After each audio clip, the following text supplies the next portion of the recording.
होंगे। तो आज की हमारी जो वीडियो है वो है जी कोड्स के ऊपर ही और है पार्ट नंबर 3 हैं। इसमें कुछ हमारे पास कोड्स हैं लाइक G20 का कोड जब हम यूज़ करते हैं तो वो होता है इन सिस्टम के लिए, क्योंकि बास कंट्रोलर्स होते हैं वो इन सिस्टम में भी काम करते हैं और मैट्रिक्स सिस्टम में भी। तो अगर आपने इन सिस्टम में काम करना है तो आप G20 का कोड देंगे, ये स्टार्टिंग कोड होता है। और नेक्स्ट कोड है G21 का, ये मैट्रिक्स सिस्टम के लिए, मतलब मिलीमीटर सिस्टम में अगर आप चाहें काम कर सकते हैं, प्रोग्राम बनाएं और उसको इनपुट करें, तो आपने G21 का कोड यूज़ कर सकते हैं। उसके बाद देखिएगा हमारे पास कुछ साइकिल्स भी हैं, कैंट साइकिल्स हैं, हम उसके अंदर भी ऑपरेशन कर सकते हैं। एग्जांपल हमने फिनिशिंग का ऑपरेशन करना है, फिनिशिंग साइकिल यूज़ करनी है तो G70 यूज़ करना है। मैं कोशिश ये करूँगा कि मेरी जो नेक्स्ट वीडियोज़ हैं, क्योंकि अगर मैं इनको अभी डिटेल में कैंट साइकिल को यहाँ पर आपके सामने ब्रीफ करना शुरू करता हूँ तो बहुत लंबी वीडियो बन जाएंगी। तो कोशिश ये करूँगा कि एक साइकिल के ऊपर मैं टोटल एक अपना लेक्चर रखूँ, उसमें आपको ब्रीफ करूँ, बताऊँ कि G70 का क्या फंक्शन है, ये जो साइकिल है इसका क्या मोड है, ये किस तरीके से यूज़ किया जाता है और इसका फॉर्मेट क्या है। ठीक है, तो इसको डिटेल में डिस्कस करेंगे। अभी जस्ट हम डिस्कस कर रहे हैं इनका फंक्शंस क्या है। तो G70 में फिनिशिंग साइकिल है, कैंट साइकिल है, ये भी G71 में रफिंग साइकिल है, ये फिनिशिंग साइकिल है, ये आपकी रफिंग साइकिल है। उसके बाद G72 ये आपकी फेसिंग साइकिल आ जाती है कि आपने अपने पार्ट का, लाइक ये आपका टूल आ रहा है, अगर टर्निंग सेंटर की बात करें तो ये फेस है इसका, तो फेसिंग पे भी साइकिल आप यूज़ कर सकते हैं। उसके बाद G74 आपने अगर ड्रिल यूज़ करना और ड्रिलिंग की साइकिल, तो ड्रिल का आप ऑपरेशन साइकिल मोड में भी कर सकते हैं। ठीक है, तो ये भी कैंट साइकिल है। उसके बाद G75 के आपने ग्रूव डालना हो, ग्रूव मतलब आपने अपने पार्ट के ऊपर एक झिरी जिसको कहते हैं वो डालनी हो, इंसर्ट करना हो टूल को, तो वो किस तरीके से करना है, तो वो G75 ग्रूविंग साइकिल भी यूज़ कर सकते हैं। उसके बाद G76 ये जी मल्टीपल थ्रेड कटिंग साइकिल है आपकी, कि आपने थ्रेड कट करना है, मल्टीपल थ्रेड है, एग्जांपल डबल स्टार्ट थ्रेड है, सिंगल स्टार्ट थ्रेड है, ट्रिपल स्टार्ट थ्रेड है, इनर थ्रेड है, आउटर एक्सटर्नल थ्रेड है, तो वो आप G76 साइकिल मोड में भी कट कर सकते हैं। तो कोशिश मैं ये करूँगा इंशाल्लाह इन सारी साइकिल्स के ऊपर जो है वो अपनी एक वीडियो बनाऊँ। बाद G92 थ्रेड कटिंग साइकिल, हम G92 में भी थ्रेड को कट कर सकते हैं क्योंकि ये भी थ्रेड कटिंग साइकिल का कोड है। उसके बाद G96 से सरफेस स्पीड आपकी ऑन हो जाती है, surface speed on, and G97 surface speed जो है इसकी ऑफ। तो कोशिश करता हूँ मैं इसको आपको थोड़ा सा डिटेल में समझाऊँ कि ये ऑन और ये ऑफ क्या चीज़ है। उसके बाद G50 देखिएगा, स्पिंडल की स्पीड को कंट्रोल करता है ये कोड, या इसको कह लें मैक्सिमम स्पीड या RPM के लिए यूज़ किया जाता है। तो ये तीनों कोड अभी मैं आपको यहाँ पर थोड़ी देर में इसकी डिटेल समझाता हूँ। G98 होता है फीट पर मिनट एंड G99 फीट पर रेवोल्यूशन। तो फीड का पहले हमें पता होना चाहिए कि फीड क्या चीज़ होती है। अब स्पीड का तो हमें पता है, एग्जांपल ये RPM है, रेवोल्यूशन पर मिनट। ठीक है, कि 1000 उसको हमने स्पीड दे दी है, उस स्पिंडल की स्पीड, तो वो 1000 से घूम रहा है, वो इसकी स्पीड है। स्पिंडल के चलने की या जाब की जो मूवमेंट हो रही है सर्कुलर, टर्निंग सेंटर की मैं बात कर रहा हूँ, क्योंकि टर्निंग सेंटर में जो है वो जॉब घूमता है आपका। तो ये स्पीड है ना, चक्के की इसको कह लें या आप स्पिंडल की कह लें, तो ये इसकी स्पीड है। और जो इसकी फीड होती है, वो फीड ये होती है कि जितनी स्पीड से टूल काम कर रहा है, ये जो आपका स्पिंडल घूम रहा है, ये एग्जांपल 1000 RPM से घूम रहा है, उसके बाद ये जो टूल कटिंग कर रहा है जिस रफ्तार से, जिस स्पीड से, वो फीड होती है। ओके, तो उसको अगर सिंपल कर दें तो उसकी डेफिनेशन कुछ यूँ बन जाती है कि कटिंग के दौरान टूल का तय करदा फासला, डेट इज़ कॉल्ड फीड, कि कटिंग के दौरान टूल की कितनी स्पीड है उसको फीड कहते हैं। ये तो आपका RPM है जो घूम रहा है, लेकिन जो टूल के चलने की जो मूवमेंट है, जो रफ्तार है उसकी, उसको जो कह लें कि वो इसकी फीड है। अब बात करते हैं G98। यहाँ पर कहता है कि अगर आपने फीट पर मिनट काम करना है तो G98 का कोड आप एक्टिव करेंगे। एंड देन अगर आपने फीट पर रेवोल्यूशन, मतलब आप चाहते हैं कि एक चक्कर में आपका टूल, एग्जांपल आपने उसको फीड दी 0.2 या 0.5, चले 0.5 उसको फीड दी, तो एक चक्कर में आपका जो टूल है वो 0.5 कटिंग करता हुआ आगे जाएगा। तो अगर आपने फीट पर रेवोल्यूशन काम करना है तो आप फीट पर रेवोल्यूशन के लिए G99 का कोड एक्टिव करेंगे। ओके, और अगर आपने कोड दे दिया G98 फीड पर मिनट और आपने उसको कहा कि फीड 0.5 की है, तो पर मिनट का मतलब ये है कि अब आपका ये स्पिंडल घूम रहा है 1000 आरपीएम से, अब उसको घूमते हुए 1 मिनट होगा तो आपका जो टूल है वो 0.5 या 0.2 या 0.3 जितनी भी आपने उसको फीड दी होगी, स्पीड दी होगी किसकी, टूल की, देन वो आगे जाएगा 1 मिनट के बाद। तो मोस्टली यूज़ होने वाला कोड आपका G99 है, मतलब फीड पर रेवोल्यूशन ही टर्निंग सेंटर पे काम किया जाता है जी। तो मुझे लगा था कि G96 और G97 जो है वो मैं आपको डिटेल में समझाऊं, तो मैंने यहाँ पर उसका फॉर्मेट तैयार कर लिया है। अब G96 जो था वो यूज़ होता था कॉन्स्टेंट सरफेस स्पीड ऑन, ठीक है, उसका फंक्शन था कॉन्स्टेंट सरफेस स्पीड ऑन।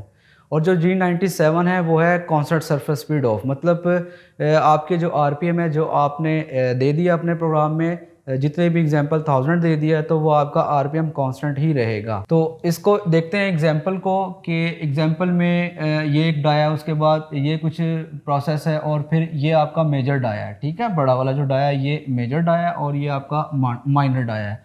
और ये भी सारे मतलब डायज हैं, कोई ना कोई साइज़ होगा यहाँ पर, वो मैंने मेंशन नहीं किया अभी यहाँ पर। तो G96 की बात करें तो G96 का जो फंक्शन है कोड का वो है constant surface speed on. Constant surface speed on का मतलब ये है कि आप अपनी जो आरपीएम दे रहे हैं अपने इस कंट्रोलर को, मशीन को, वो मैक्सिमम भी दे सकते हैं और मिनिमम, मतलब दोनों आपके पास ऑप्शन है। आपने एक आरपीएम मिनिमम देनी है और एक आरपीएम मैक्सिमम देने हैं।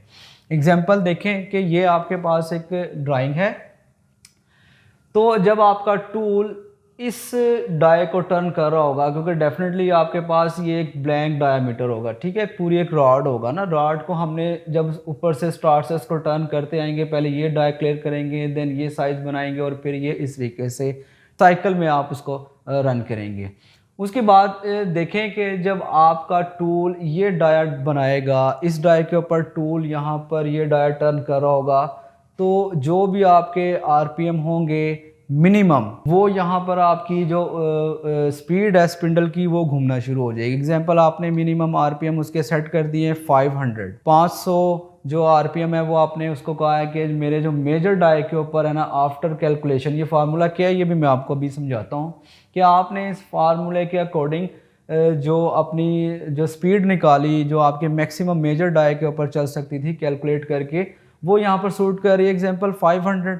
तो यहाँ पर जब आपका टूल टर्निंग कर रहा होगा, ये डाया बना रहा होगा, तो आपका आरपीएम ऑटोमेटिकली 500 हो जाएंगे। उसके बाद जब आपका टूल ये सारा साइज बनाते बनाते ये डाया जो उसका माइनर डाया है, ये यहाँ पर जब आपका टूल आएगा और ये डाया टर्न करेगा, तो आपका जो आरपीएम है वो मैक्सिमम एग्जांपल कैलकुलेशन के बाद जो आपने सेट किया आरपीएम वो 1000 है, तो यहाँ पर वो ऑटोमेटिकली आपकी स्पिंडल की जो स्पीड है वो 1000 की स्पीड से घूमना शुरू हो जाएगा ये वर्कपीस। अच्छा, उसके बाद ये जो इन बिटवीन है ना, यहाँ पर आपकी मशीन ऑटो कैलकुलेशन करेगी कि एग्जांपल यहाँ पर 500 आरपीएम सूट कर रहे हैं, आपने दे दिए तो 500, यहाँ पर 1000 है।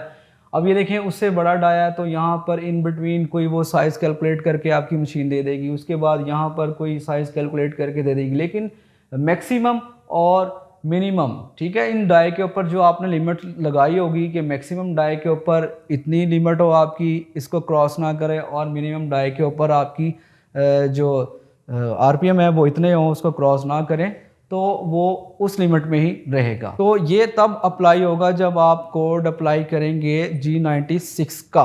अब बात करते हैं कि हमने जो सरफेस स्पीड है वो कैलकुलेट किस तरह करनी है। तो ये सिंपल सा एक फार्मूला है, इसको अगर हम देखें तो ये कटिंग स्पीड का फार्मूला है।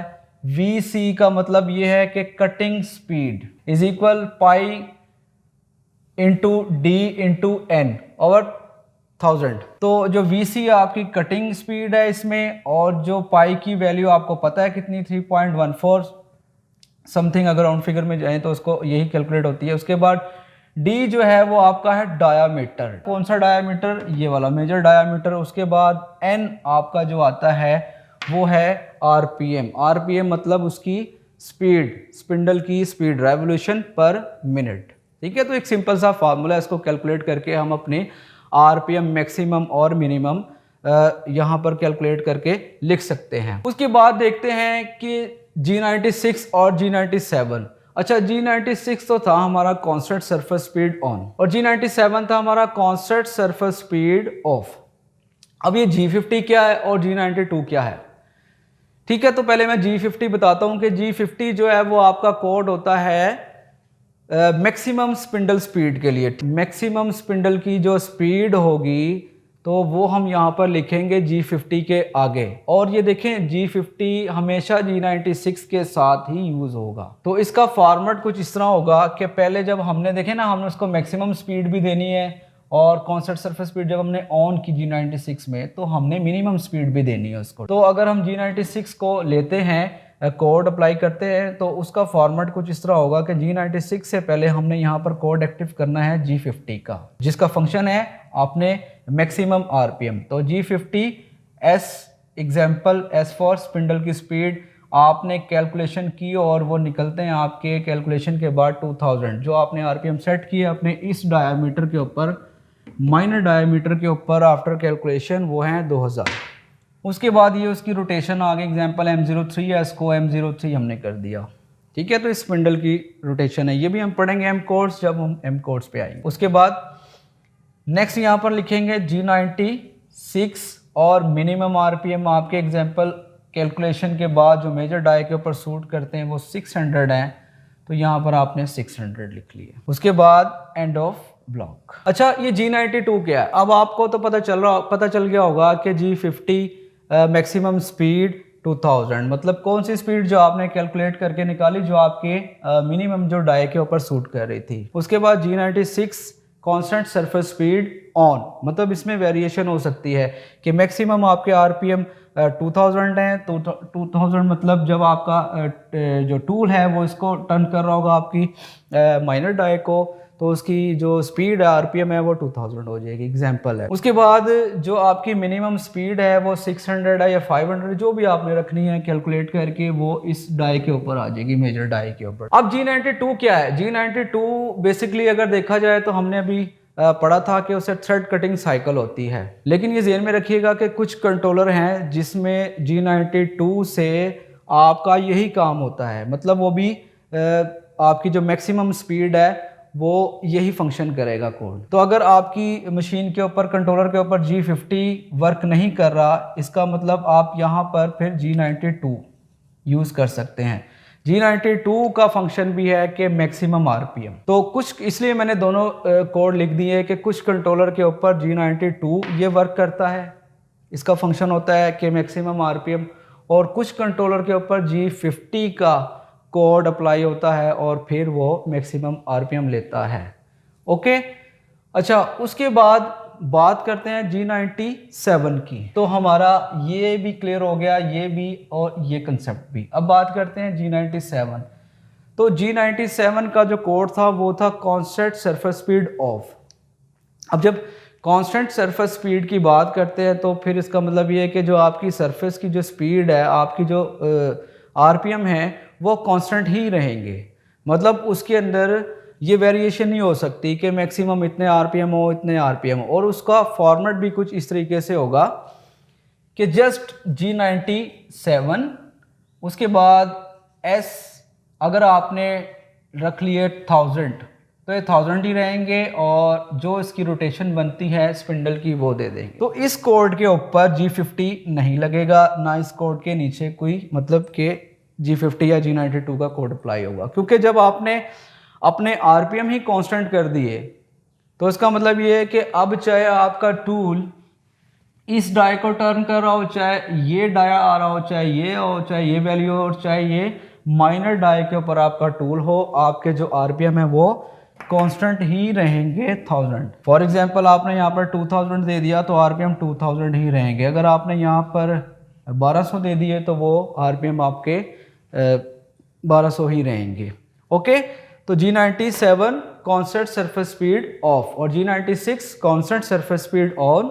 तो जब कांस्टेंट सरफेस स्पीड ऑन का हम कोड एक्टिव करते हैं तो उसके ऊपर हमने G52 या G92, इसके आगे मैं लिख देता हूं, G50 भी यूज़ कर सकते हैं।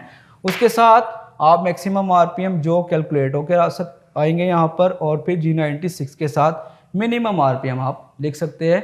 तो ये था इसका फॉर्मेट G96 का और G97 का। तो उसके बाद देखें जी, कटिंग स्पीड के 2 यूनिट होते हैं।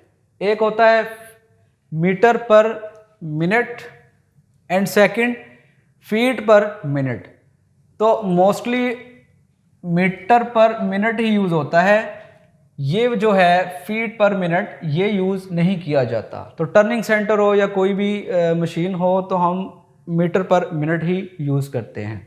ओके, सो गाइस, उम्मीद करता हूँ आपको ये मेरी आज की वीडियो भी पसंद आई होगी और इस लेक्चर की भी समझ आ गई होगी।